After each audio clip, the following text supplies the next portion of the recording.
Okay, everybody, we need your help. So there is a fake Facebook account that is posing as Nelly and scamming people for money. Nelly, show them the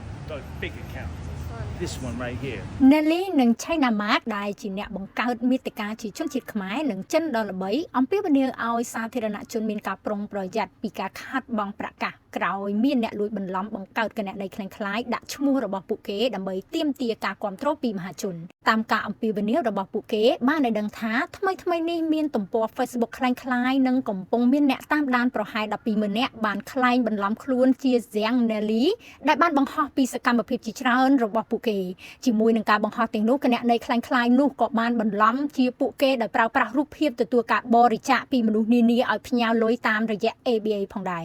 Nelly បាននិយាយថាអ្នកកាន់កាប់គណនីមួយនេះមិនមែនជារូបនាងនិង China Mark នោះទេពួកគេបានបន្តធ្វើសកម្មភាពទាំងនោះបើទោះបីជានាងបានរាយការណ៍ករណីបន្លំនេះទៅសមត្ថកិច្ចក៏ដោយ